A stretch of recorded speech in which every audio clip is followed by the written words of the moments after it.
$381 million. That's how much was illegally built on my grandfather's land. While this HOA president pocketed every cent of rent for 15 straight years. 847 massive homes on 1,300 acres that have belonged to my family since 1952. Then one day, she struts up in her designer heels and spits, "Get that trashy truck off my mountain before I call the cops on you, white trash." She had no idea she was standing on land I now own, including the house she lives in. My grandfather died thinking we lost everything. She lived like a queen off our money. But when I found that old 1952 contract in his safe, one hidden clause changed everything. This is the sweetest revenge on a greedy Karen who's about to lose it all. What would you do? Comment below where you're watching from, and if you've ever dreamed of destroying someone untouchable like this. Let me back up and tell you how this whole mess started. 3 days after my grandfather Ezra passed away, I maxed out my credit card to drive 12 hours from Ohio to settle his estate. I'm a mechanic, calloused hands, oil under my fingernails, behind on rent for 3 months. Figured I'd inherit his old cabin, sell it quick to pay for his funeral, and maybe keep the lights on another month. My family had been broke for as long as I could remember. Dad always said Grandpa made poor choices with money. We'd grown up hearing stories about how he'd wasted the family fortune on worthless mountain land, instead of investing in something practical. The smell of pine sap and old leather hit me when I walked into that cabin. Dust particles danced in afternoon sunlight streaming through windows he probably hadn't cleaned in 20 years. Everything felt frozen in time. His coffee mug still on the kitchen table, reading glasses folded next to hand-drawn surveyor maps from the 1940s.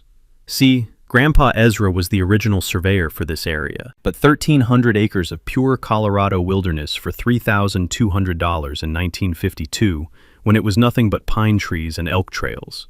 The family always joked he got the worthless land, while smart investors bought downtown plots. Every family gathering ended with someone mentioning Ezra's big mistake. Turns out the joke was on all of us. I was sorting through his papers, old receipts, faded photographs, engineering notes in his careful handwriting, when I heard the crunch of gravel outside.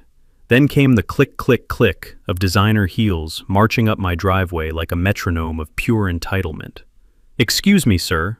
The voice had this ridiculous fake British accent that screamed, "I watch too much Downton Abbey." "I'm Brenda Kensington Walsh, president of the Pinnacle Ridge Homeowners Association." I looked up to see a woman in her 50s with perfectly styled blonde hair, oversized sunglasses, and an $80,000 Range Rover that probably cost more than I'd make in 3 years. She'd clearly moved here from California within the last few years. Everything about her screamed, "I'm better than you mountain people." "Ma'am," I nodded, stepping onto the porch. The autumn leaves crunched under my work boots. "This community has standards," she announced, scratching her acrylic nails against a clipboard loaded with official-looking forms. "That eyesore truck needs removal immediately. We simply cannot have 847 homeowners' property values affected by this situation. 847 families. I filed that number away for later. My husband Dennis works for the county assessor's office," she added with a smug smile that made my skin crawl. "We know exactly what this property is assessed at, which frankly isn't much compared to our community standards." What she didn't know, what nobody in this whole damn neighborhood knew, was that every single one of those pristine McMansions was sitting on land my family had owned since 1952. The property management company had been collecting over $12,000 monthly in lease payments that should have been coming to us for the past 15 years. While my grandfather died believing we'd lost everything, this woman was living like royalty off our inheritance. And here's the kicker I was starting to realize. If those lease payments had been stolen, and if I could prove ownership, I could charge whatever rent I wanted. Market rate for prime mountain property? About triple what these people were currently paying. But I didn't say any of that. Not yet. "I'll handle the truck situation," I said simply, watching her scribble violation notices with those ridiculous nails. She handed me an official-looking paper with the HOA seal. "You have 72 hours to comply, or face $500 in daily fines. Welcome to Pinnacle Ridge, Mr. Brennan. Cole Brennan. Well, Mr. Brennan, I do hope you'll fit in better than your grandfather did." As her Range Rover purred away down the mountain road, I stood there holding that violation notice, listening to the wind whistle through the pines. I thought about those 847 families, about 15 years of stolen payments, about what they'd say when they found out who really owned their mountain paradise. Time to find Grandpa's hidden safe and see what secrets he'd been keeping. The next morning, I woke up to flashing red and blue lights outside my window. 2 sheriff's deputies stood on my porch at 6 a.m., looking like they'd rather be anywhere else. Behind them, Brenda sat in her Range Rover with a satisfied smirk, cell phone pressed to her ear, like she was commanding a military operation from her luxury bunker. "Mr. Brennan, we have a restraining order here. Ma'am says you threatened her yesterday." I rubbed the sleep from my eyes, tasting the metallic bitterness of adrenaline. "I told her I'd handle the truck situation. That's threatening?" The older deputy, his name tag read Martinez, looked embarrassed. "Sir, she's also filed a complaint claiming you don't have legal right to be on this property. Says there's some kind of ownership dispute." "Officers, I inherited this place 3 days ago. I've got the death certificate and deed paperwork inside." Deputy Martinez nodded. "That'd be helpful, sir." Mrs. Walsh also mentioned something about back taxes. Her husband Dennis works for the county assessor's office, says he knows the real situation here. That's when the first piece clicked. Dennis Walsh, county assessor. No wonder this scam had run so smoothly for 15 years. After the deputies left, I drove into town with the smell of pine needles and morning frost sharp in my nostrils. The Pine Ridge Public Library sat on Main Street like something out of a Norman Rockwell painting, complete with hand-painted signs that probably violated 6 HOA rules in Brenda's perfect world. Inside, I met Mrs. Opal Cartwright, the librarian who'd apparently been there since the Eisenhower administration. She had silver hair, kind eyes behind thick glasses, and moved between the stacks with the quiet confidence of someone who knew where every secret was buried. "You're Ezra's grandson," she said before I even introduced herself. "Heard about the trouble with that Kensington Walsh woman. Your grandfather was a good man. That woman made his last years hell, always threatening lawsuits over some imaginary covenant violation." The musty scent of old paper filled my lungs as Mrs. Opal led me to the county records section. What we found in those yellowed file folders made my hands shake with anger. Starting in 2005, the assessed value of my grandfather's land had been mysteriously lowered from $2.8 million to just $180,000. Every year, Dennis Walsh had signed off on keeping it artificially undervalued. I remembered my father mentioning something years ago about property taxes being surprisingly manageable on the mountain land. Now I knew why. "This is fraud," Mrs. Opal whispered, running her finger down the assessment records. "Plain and simple." My lawyer father had always told me that when property taxes are based on fraudulent assessments, it can void any squatter's rights claims. Suddenly, that advice made perfect sense. If Brenda tried claiming she owned this land through long-term occupation, these fake tax records would destroy her case in court. The rough texture of decades-old property deeds felt like evidence under my fingertips. Each document told the same story, systematic manipulation going back to when the Walshes first got involved. By noon, I'd called Janet Torres, a property attorney in Denver, who specialized in land disputes. Her voice carried the sharp confidence of someone who'd seen every trick in the book. "Mr. Brennan, you need to file what's called a quiet title lawsuit immediately. It forces everyone to prove their ownership claims in court with real documentation. Given what you've described, we have grounds to challenge every property transfer in that subdivision." While I was building my legal case, Brenda was busy with her own warfare. She'd created a Facebook group called Protect Pinnacle Ridge from Undesirable Elements, where she posted Ring doorbell footage of me performing highly suspicious activities, like checking my mailbox and walking to my truck. The comments section read like a paranoid neighborhood watch meeting, with neighbors debating whether I was a drifter or just not our kind of people. Honestly, watching suburban moms analyze my morning routine like I was some kind of criminal mastermind was better entertainment than cable TV. The sound of my phone buzzing interrupted my research. Sheriff Martinez, who I'd learned was Brenda's brother-in-law, had started scheduling wellness checks on me twice daily. Nothing says innocent homeowner quite like turning law enforcement into your personal harassment squad. But Brenda had made one crucial mistake. While she was playing Facebook warrior and pulling family strings, she'd revealed the scope of their operation. Dennis's involvement meant this wasn't just stolen rent money. This was systematic document fraud involving county officials. I could smell the approaching storm in the crisp mountain air as I sat in my truck outside the library. The engine ticked as it cooled, and I realized I wasn't just fighting an entitled HOA president anymore. I was about to take on an entire network of corruption that had been stealing from my family for 15 years. Mrs. Opal tapped on my window, holding a manila folder thick with photocopied documents. "Take these, honey," she said. "Your grandfather would want you to have ammunition for this fight." Time to see just how deep this rabbit hole went, and whether the Walsh family was ready for a real war. 3 days later, Brenda called an emergency HOA meeting. I wasn't invited, of course, but Mrs. Opal had friends everywhere.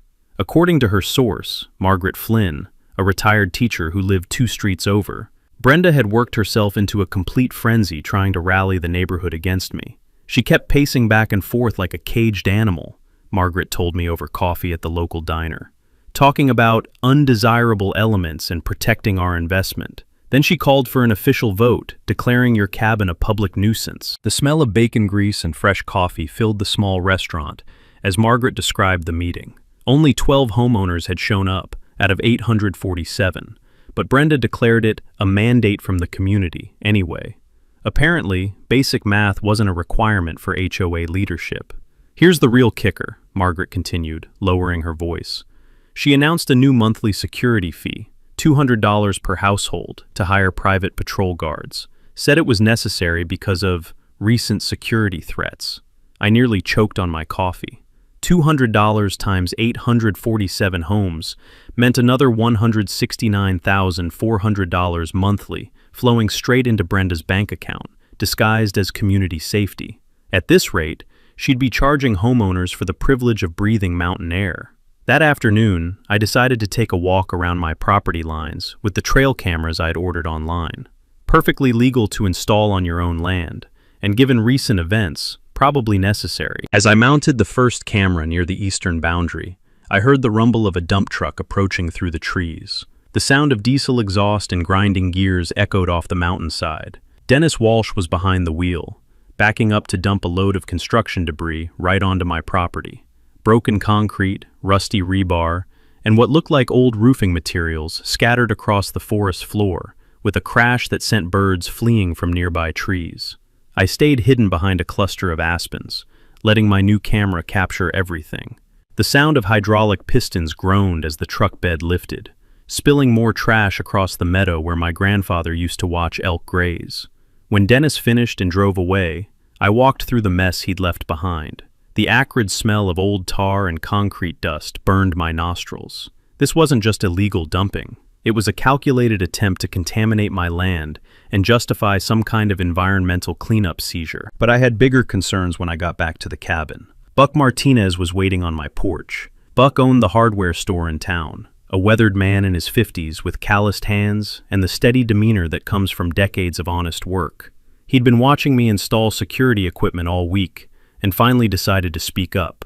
"Son, you need to know what that woman's been doing to local businesses," he said, settling into one of grandfather's old porch chairs. "She's been making donation requests from every shop on Main Street, claims the HOA board voted to support local commerce, but anyone who doesn't pay up suddenly gets mysterious building code violations." The pieces were clicking into place. Brenda wasn't just stealing from homeowners. She was running a full-scale protection racket throughout the entire town. "Last month, she hit up my store for $500, Buck continued. "When I refused, suddenly the county inspector found safety violations in my electrical system. Cost me $3,000 to fix problems that magically appeared after Dennis Walsh's office got involved." That's when I remembered something my uncle had drilled into me during his brief stint as a real estate agent. Property owners control easements, the legal rights that allow people to cross their land to reach other properties. Years ago, he'd told me about a case where a rancher had legally blocked access to an entire subdivision just by closing his private road. "Buck, how many of these houses use the main mountain road to access their properties?" His eyes lit up with understanding. "Son, that road cuts right through the heart of your grandfather's original property. Every single house in Pinnacle Ridge depends on it to get in and out." That evening, I spread grandfather's surveyor maps across the kitchen table, tracing the original 1952 boundaries with my finger. The main access road, the one Brenda's Range Rover used twice daily, the one that connected all 847 homes to civilization, ran directly across land that had belonged to my family for 70 years. The rough paper felt like raw power under my hands as I realized what this meant. I didn't just own the land under their houses. I controlled their only escape route. My phone rang before I could fully process this discovery.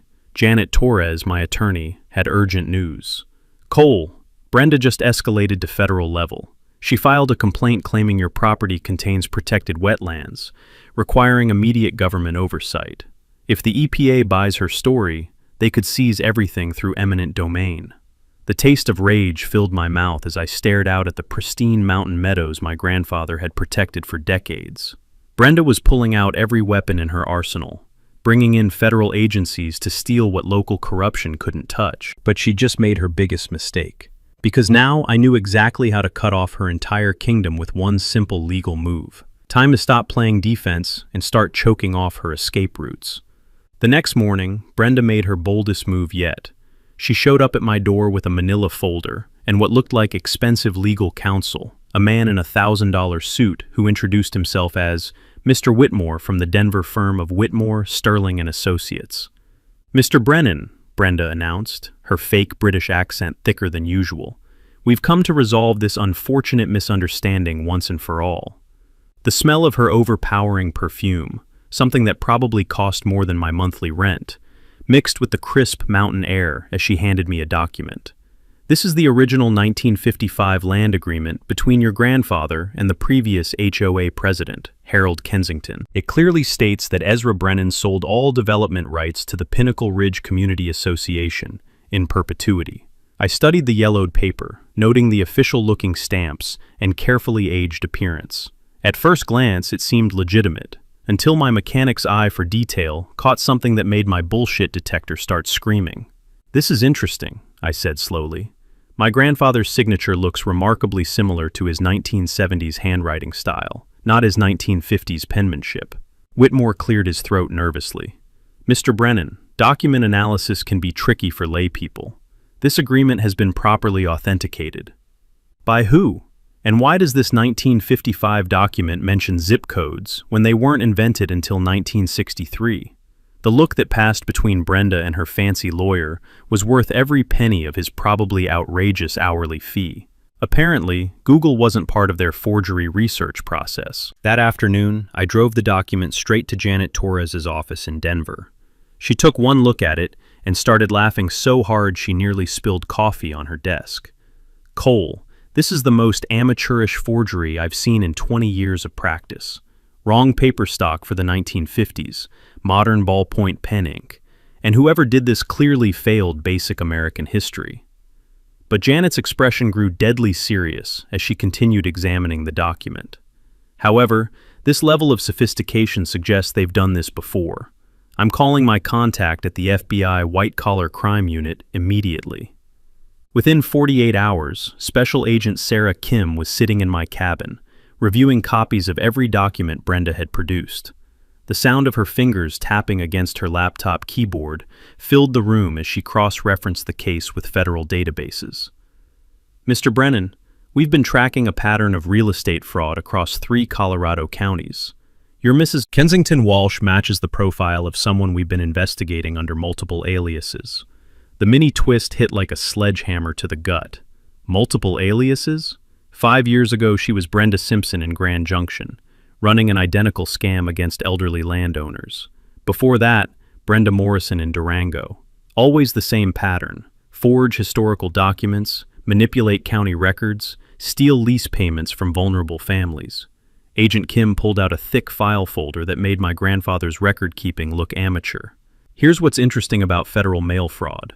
The moment someone mails falsified documents across state lines, it becomes our jurisdiction, not some local sheriff's problem. I remembered my father explaining this concept during one of his rare legal conversations. Mail fraud becomes a federal crime when it crosses state boundaries, and the penalties are severe, up to 20 years in federal prison. No wonder Brenda had seemed increasingly desperate lately. That evening, I finally found grandfather's hidden safe behind a false panel in his bedroom closet. The combination he'd written in his journal, our family's founding date, clicked into place with satisfying precision. Inside, wrapped in oiled leather that smelled like decades of mountain air, were the real contracts. The actual 1952 surveyor agreement, legitimate lease documents from the original development, and most importantly, the 99-year land lease agreement that had quietly expired in 2020. The rough texture of authentic 1950s paper felt completely different from Brenda's modern forgery, like the difference between fine sandpaper and plastic wrap. These documents carried the weight of history, but the real revelation was in grandfather's handwritten notes, tucked between the official papers. 15 years of documented harassment, theft, and intimidation. Names, dates, amounts stolen. A meticulous record of everything the Walsh family had done to him. The most heartbreaking entry was dated just 2 months before his death. They think they've broken me, made me believe I'm just a crazy old man, but I've kept records of everything. Someday, someone will make this right. My hands shook as I read his final note. The reversion clause activates if lease payments are interrupted for more than 60 consecutive days. All improvements become property of the landowner. Since no legitimate payments had been made since 2005, every house in Pinnacle Ridge legally belonged to me. My phone buzzed with a text from an unknown number. Stop digging or you'll regret it. Some secrets are better buried. I looked out at 847 homes twinkling in the darkness, then at Agent Kim's business card. Brenda had just threatened the wrong grandson. I called Janet Torres at 7 a.m. the next morning. Janet, I need you to explain something to me. What exactly is a reversion clause? Her voice was sharp and awake, despite the early hour. Where did you find that term, Cole? In my grandfather's original 1952 contract. It says all improvements revert to the landowner if lease payments are interrupted for more than 60 days. The silence on the other end lasted so long I thought the call had dropped. I could almost hear the wheels turning in her legal mind. Cole, she finally said, her voice barely above a whisper. Are you telling me there's an active reversion clause in the original surveyor agreement? That's exactly what I'm telling you. And according to grandfather's notes, no legitimate lease payments have been made since 2005. Jesus Christ. Cole, do you understand what this means?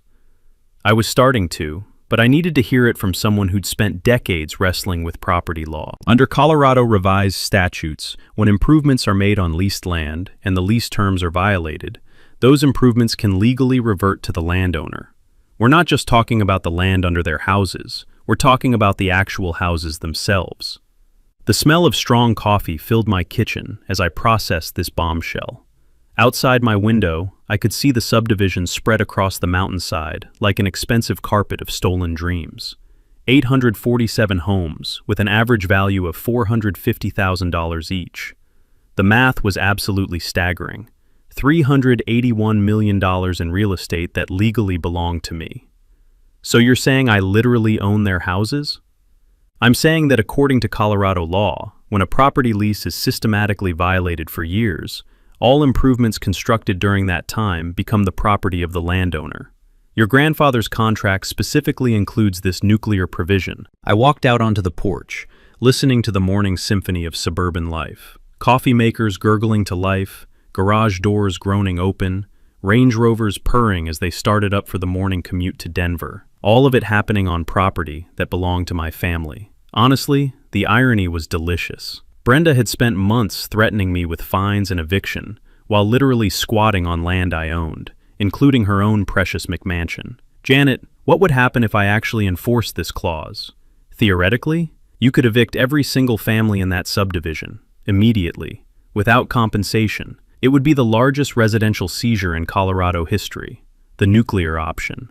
I could obliterate Brenda's entire kingdom with one legal filing, not just her house, but every house she claimed to protect through her HOA presidency. The ultimate revenge would be rendering 847 families homeless to get back at one corrupt woman. But as I watched a yellow school bus pick up kids at the corner, children who had nothing to do with their parents' mortgage situations.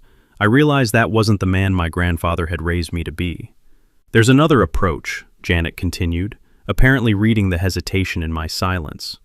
"We could use the reversion clause as leverage, file the claim, but offer reasonable purchase terms to legitimate homeowners, force out the bad actors while protecting innocent families."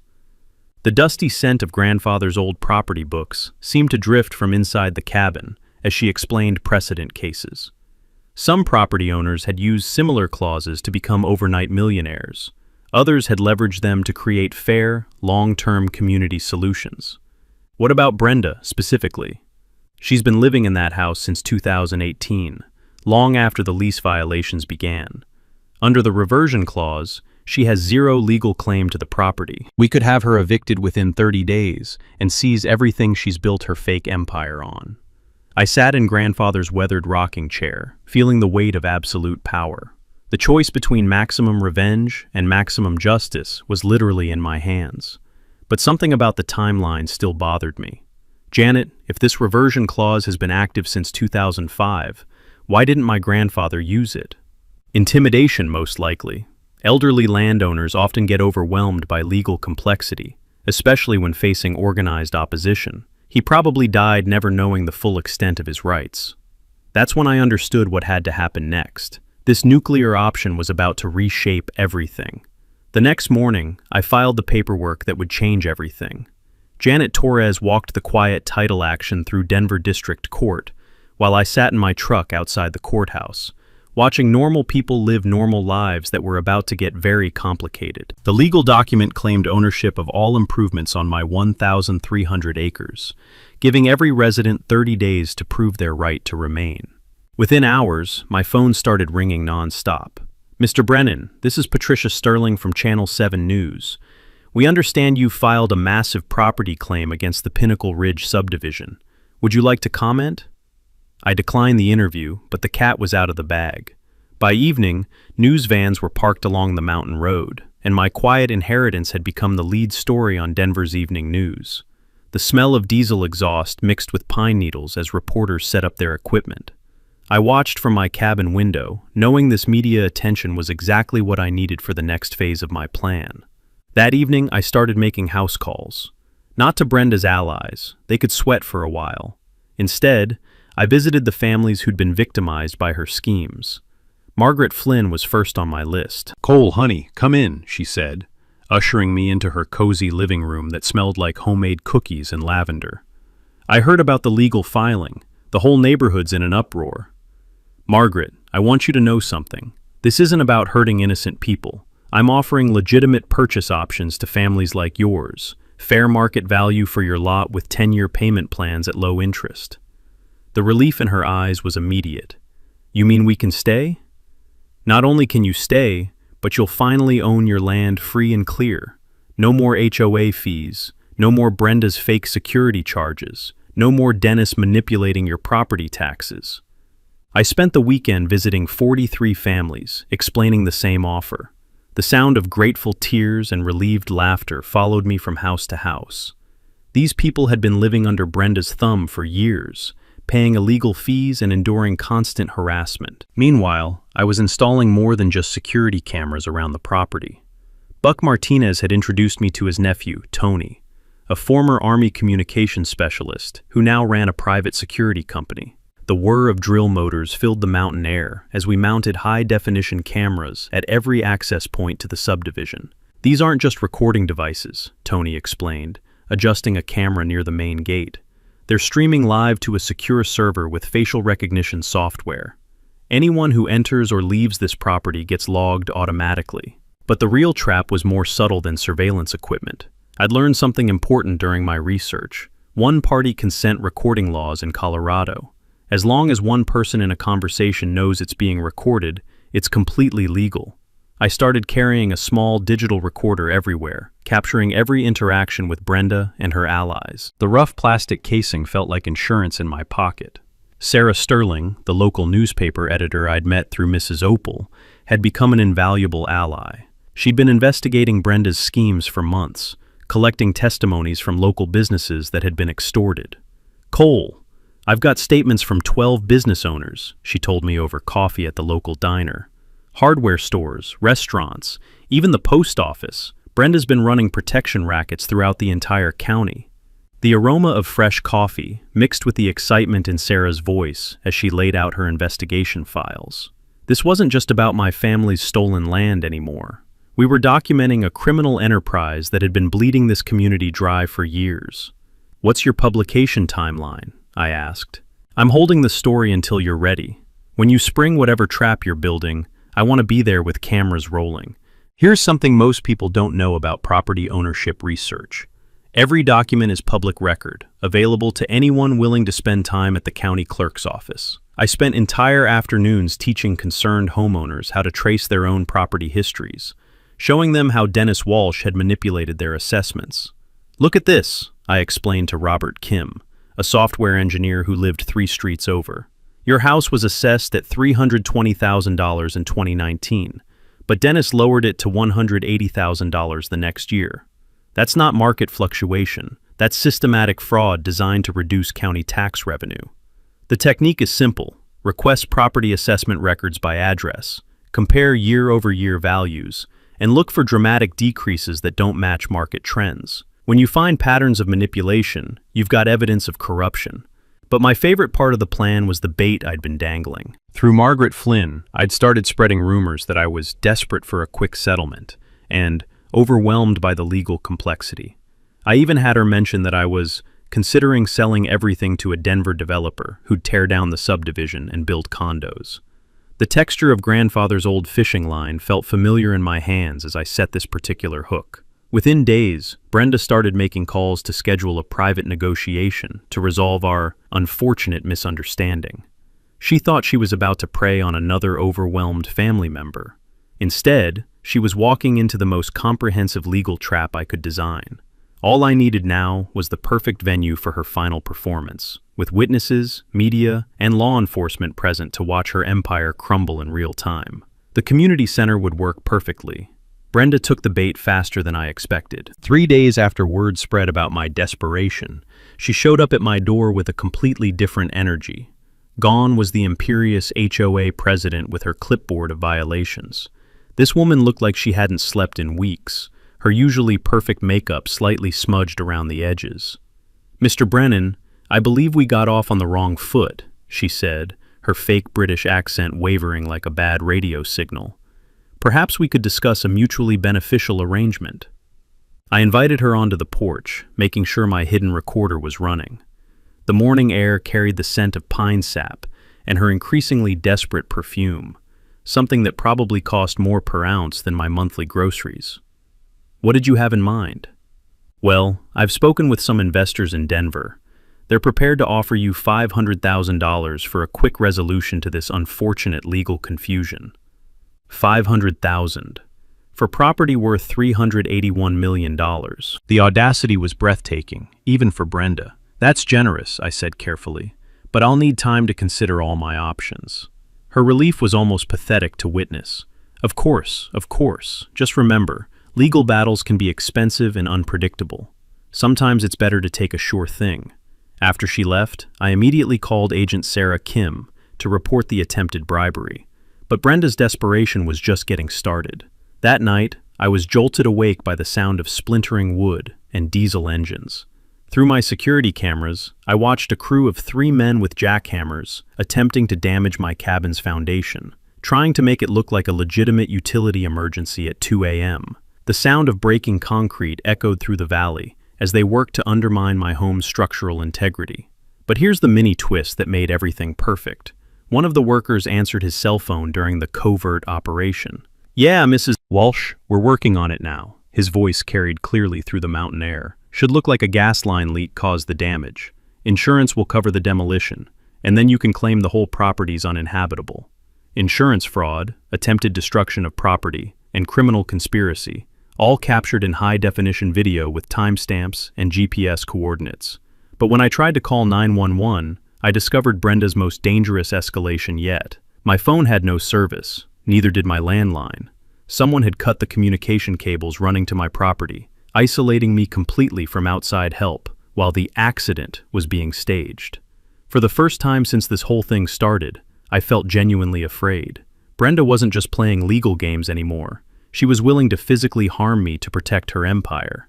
I had to rely on my emergency radio to contact Buck Martinez, who called the sheriff's department from town. By the time deputies arrived, the sabotage crew had vanished, leaving behind only tire tracks and damaged foundation concrete. The next morning brought more bad news for Brenda's operation, though. Dennis Walsh got fired from the county assessor's office after the internal investigation revealed 12 years of systematic fraud. The sound of his county-issued truck being repossessed echoed through the subdivision as neighbors watched from their windows. But that's when Brenda made her most desperate and dangerous move. She started a whispering campaign, claiming I was mentally unstable and potentially violent. According to Margaret Flynn, Brenda was telling people I'd threatened to burn down the entire subdivision and was stockpiling weapons in my cabin. These weren't just neighborhood gossip anymore. These were the kinds of lies that could get me killed if the wrong person believed them. Her Facebook posts became increasingly unhinged, sharing heavily edited photos that made my security cameras look like sniper positions, and my legitimate property maintenance look like preparing for war. "This dangerous individual is planning to destroy our community," read one post. "We need to protect our families before it's too late." The problem was that some people were starting to believe her. I noticed certain neighbors avoiding eye contact, crossing the street when they saw me coming. Parents pulled their children inside when I drove past. Brenda was turning me from sympathetic property owner into community threat. But her biggest mistake was targeting Buck Martinez's hardware store with sudden emergency building code violations after he publicly supported my legal position. When longtime community members saw her weaponizing county bureaucracy against a 30-year local business owner, the tide of public opinion finally shifted. "That woman's gone too far," I overheard one neighbor tell another. "Buck Martinez is the most honest man in this town." The smell of autumn leaves and approaching winter carried a sense of finality through the mountain air. Brenda had escalated beyond legal maneuvering into actual criminal behavior, and she was running out of allies fast. But I could feel her preparing one last desperate gambit that would either save her empire or destroy everything she'd built. Time to force that final confrontation before someone got seriously hurt. The breaking point came when they arrested Brenda at Denver International Airport. Agent Sarah Kim called me at 6 a.m. with the news. "Mr. Brennan, your Mrs. Walsh was caught trying to board a flight to Costa Rica with a suitcase containing $847,000 in cash from various HOA accounts." The sound of my coffee mug hitting the kitchen counter echoed through the cabin. 847,000? Interesting number, isn't it? Almost exactly $1,000 per house in the subdivision. Looks like she was planning to disappear with every penny of treasury funds she could grab. Brenda's final mini-twist was that she'd been systematically draining HOA accounts for months, knowing her empire was about to collapse. While residents paid their monthly fees, she was literally stealing their money to fund her escape plan. But getting arrested while fleeing the country had triggered something much bigger than local fraud charges. "The IRS is now involved," Agent Kim continued. "Turns out Mrs. Walsh has been claiming those stolen lease payments as tax deductions for property management expenses on her federal returns. We're looking at tax evasion, money laundering, and wire fraud charges spanning multiple states."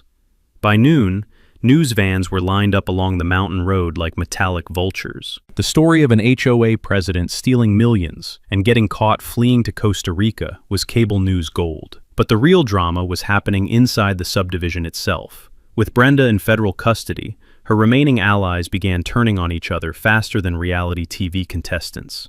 Dennis Walsh, desperate to save himself, started cooperating with investigators and revealing the full scope of their operation. Margaret Flynn called me around 2 p.m. with updates from her neighborhood network. "Cole, honey, you won't believe what's happening. 3 more HOA board members just resigned, and someone spray-painted thief on the Martins' garage door." The Martins had been Brenda's most vocal supporters, claiming I was trying to destroy property values and demanding the county seize my land through eminent domain. Now that the FBI had revealed the extent of Brenda's theft, anyone associated with her was facing community backlash. "There's something else," Margaret continued. "A bunch of us are organizing a residents' coalition. We want to formally support your settlement offer and ask you to help us create a legitimate HOA board." This was exactly what I'd been hoping for. That evening, I called a town hall meeting at the community center for the following week. The smell of fresh-cut lumber filled the air as Buck Martinez and his crew set up additional seating to accommodate the crowd we were expecting. Sarah Sterling, the newspaper editor, had been saving her investigation for this moment. "Cole, I'm ready to publish everything. 15 years of financial records, testimony from 37 victims, documented evidence of corruption at every level." The rough texture of her manila folders felt like justice under my fingertips as she showed me the scope of her reporting. This wasn't just about my family's stolen land anymore. It was about exposing an entire network of corruption that had been bleeding the community dry. My headline is "The Mountain Mafia: How One HOA Stole Millions," she said with obvious satisfaction. "It goes live the morning of your town hall meeting." But the most important development was something I hadn't expected. Families throughout the subdivision started approaching me directly with settlement requests, not because they had to, but because they wanted to be part of building something better. "Mr. Brennan, we've been living under that woman's thumb for 5 years, said Jennifer Walsh, no relation to Dennis, a single mother who lived near the subdivision entrance. "The idea of owning our land free and clear, no more HOA fees, no more arbitrary fines, it sounds like freedom." The sound of genuine gratitude in her voice reminded me why I was fighting this battle. These weren't enemies. They were neighbors who'd been victimized by the same corruption that killed my grandfather. By the end of the week, I'd received formal purchase requests from 673 of the 847 households. At $50,000 per lot, with 10-year payment plans at 3% interest, families would actually pay less monthly than they'd been paying in combined mortgage, HOA fees, and illegal security charges. The financial analyst I'd hired to structure the deals was amazed. "Cole, you're basically giving these people a 40% discount on market rate, while still generating enough revenue to fund community improvements and conservation projects." That's when I realized what my grandfather would have wanted. He'd bought this land because he believed in community, in families having a place to call home. Destroying that community to punish one corrupt woman would have betrayed everything he stood for. The aroma of pine needles and wood smoke from early fireplaces carried a sense of anticipation through the mountain air. Change was coming, and for the first time in months, it felt like positive change. But I knew Brenda's supporters weren't going to surrender quietly. The town hall meeting would be their last chance to fight back, and desperate people often made the most dangerous enemies. I spent the weekend reviewing my security footage, making sure every camera angle was perfect for what I knew would be Brenda's final performance. Because even from her federal holding cell, she was still trying to control the narrative. Time to give her an audience for the grand finale. The community center had never seen a crowd like this. 300 people packed into a space designed for half that number, with standing room only along the walls, and overflow seating spilling onto the front lawn. Local news crews had set up cameras in every corner, and I could smell the metallic scent of electronic equipment mixing with the nervous energy of an entire community. Sheriff Martinez, the honest one, not Brenda's brother-in-law, stood near the back with 2 deputies, keeping watch over what everyone expected to be a contentious meeting. I'd spent the morning reviewing my presentation with Janet Torres, making sure every legal detail was bulletproof. The PowerPoint slides on my laptop contained 15 years of documented evidence, financial records, and security footage that would finally tell the complete truth. "Ladies and gentlemen," I began, stepping up to the microphone that squealed with feedback before settling into clarity. 3 weeks ago, I inherited my grandfather's property. What I discovered changed everything we thought we knew about this community. The room fell silent, except for the whisper of recording equipment and the rustle of winter jackets as people leaned forward. Let me start with some numbers. For 15 years, a property management company has been collecting an average of $450 per month from each household in Pinnacle Ridge. That's over $12,000 monthly that should have been coming to my family as legitimate lease payments. Murmurs rippled through the crowd as people did quick mental math. But here's what makes it worse. While my grandfather died believing our family had lost everything, certain individuals were living like royalty off stolen money. I clicked to the first slide, showing Brenda's Range Rover, designer clothes, and expensive vacations. all funded by theft. That's when the back doors burst open. Brenda herself walked in, flanked by what looked like a team of expensive lawyers. She'd somehow made bail and decided to make one final stand. Her perfectly styled hair and fresh makeup couldn't hide the desperation in her eyes as she marched toward the front of the room. "This man is lying," she shouted, her fake British accent gone completely. "I demand the right to respond to these slanderous accusations." The crowd erupted in angry voices, some supporting her, most calling for her to shut up and sit down. Sheriff Martinez moved closer to the front, hand resting on his radio. "Mrs. Walsh," I said calmly, "you're welcome to stay and hear the evidence, but this isn't a debate, it's a presentation of facts." I clicked to the next slide. Security footage of Brenda shredding documents in her garage at 2 a.m., time-stamped and crystal clear. Fact 1, destruction of evidence. Click. Fact 2, document forgery. The image showed her fake 1955 agreement next to the real contracts from grandfather's safe. Fact 3, attempted bribery. I played the audio recording of her offering me $500,000 to resolve this misunderstanding. With each piece of evidence, Brenda's face grew paler. Her lawyers were frantically whispering among themselves, clearly realizing their client had walked into a trap. But I wasn't done yet. Now, here's the part everyone needs to understand about property ownership and lease agreements.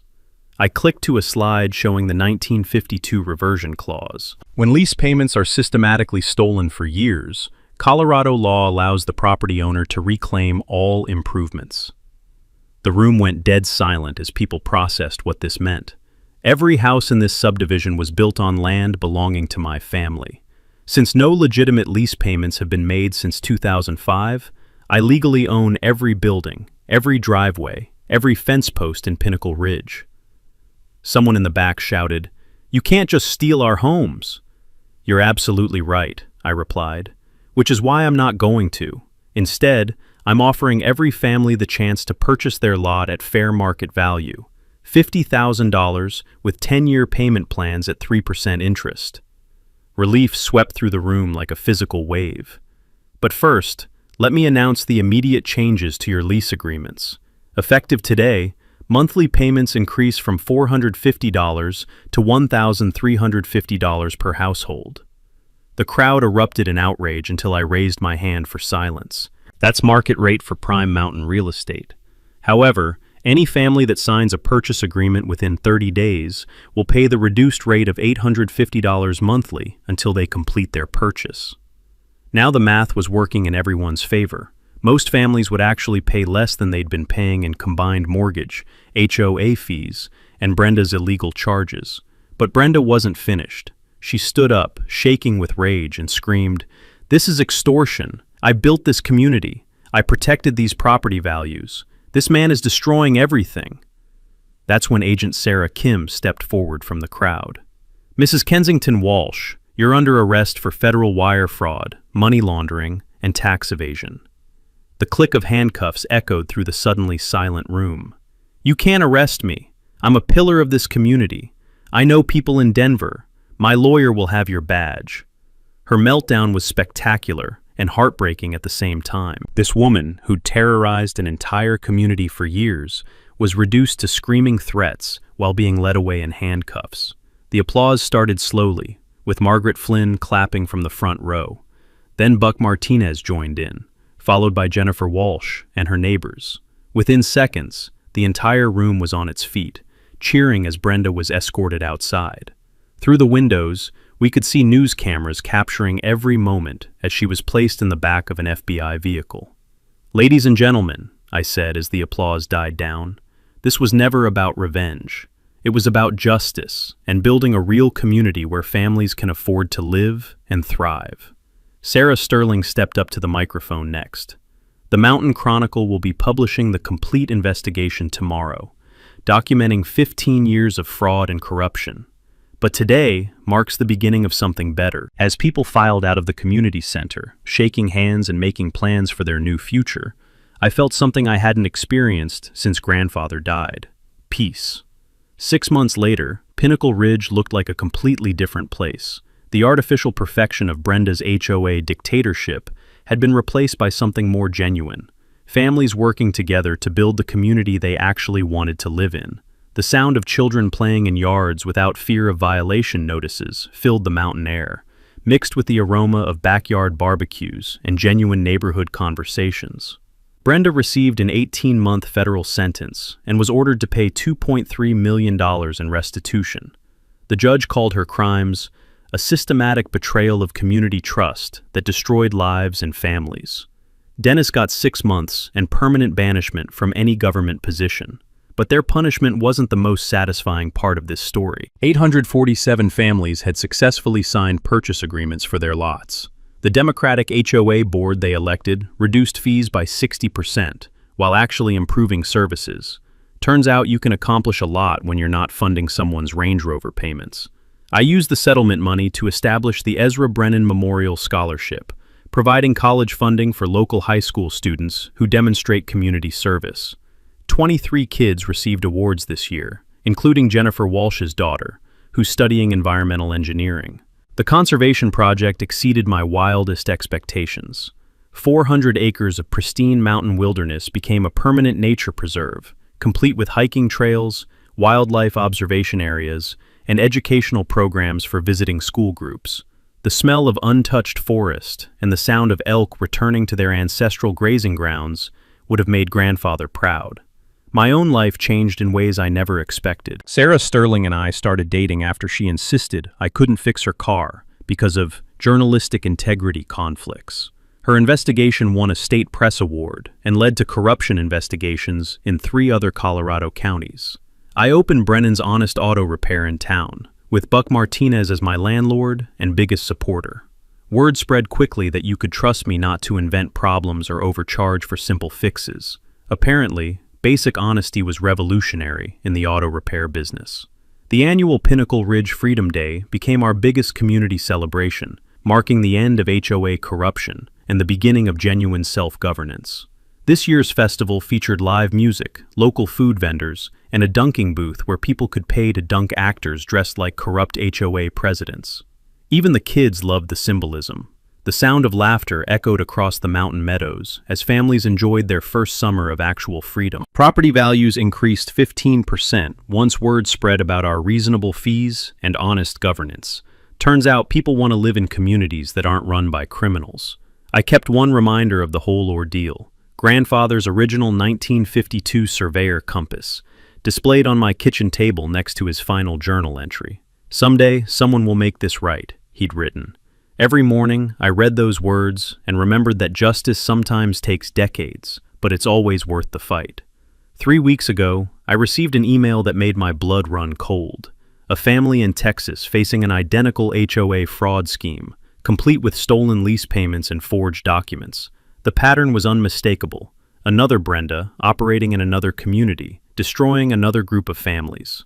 I forwarded their information to Agent Kim and started researching property law in Texas, because some fights are too important to ignore, and some communities deserve the chance to build something better. The mountain air carries possibility these days, along with the scent of pine needles and the promise of snow.